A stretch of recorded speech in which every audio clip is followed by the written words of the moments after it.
Hello friends, welcome to my Facebook page. তোমরা সবাই কেমন আছো? আশা করি ভালো আছো। আর যদি ভালো নাও থাকো তাহলে এই ভিডিওটা দেখে অবশ্যই তোমরা সবাই ভালো হয়ে যাবে।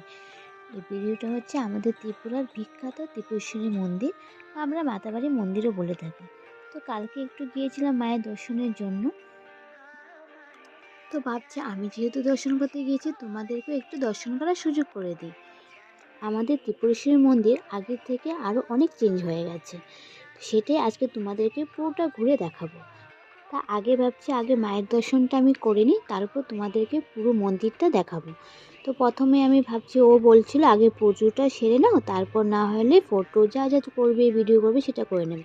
তো এই জন্য ভাবছি আগে মন্দিরটা একটুখানি ঘুরে তারপর আমি পুজোটা দিয়ে দেবো। তো যেখান দিয়ে পুজো দেওয়া হয় সেই জায়গাতেই যাচ্ছি। আগে পুজোটা সেরে নিই, তারপর তোমাদের সাথে পুরো মন্দিরটা ভিডিও করে শেয়ার করব।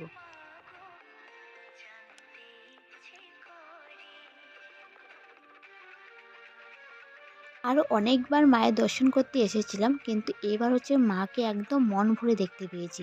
কারণ আমরা সকাল সকাল চলে গিয়েছিলাম, সেই জন্য মানুষের ভিড়টাও কম ছিল।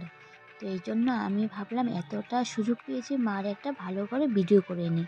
তো সেই জন্য মার পুরো ভিডিওটা করে নিয়েছি আর তোমাদের সাথে সেটা শেয়ার করে নিচ্ছি। সবসময় কিন্তু মায়ের এরকমভাবে দর্শন করা যায় না।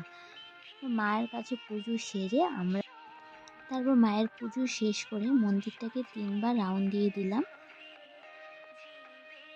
প্রত্যেকবার যদি রাউন্ড দিই, কিন্তু কালকে একটু ভালো করে দিতে পেরেছিলাম যেহেতু মানুষ কম ছিল।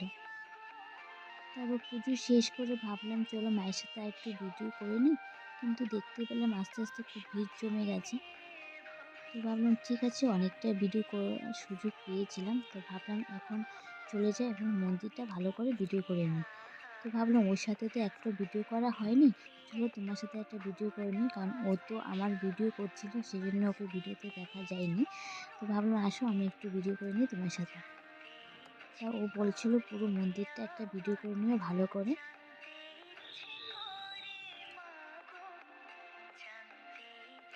যদিও মন্দিরের অনেক কাজ বাকি আছে, আর যখন পুরো কাজটা হয়ে যাবে তখন দেখতে যে কতটা সুন্দর লাগবে সেটা বলা যাচ্ছে না, এতটা সুন্দর লাগবে।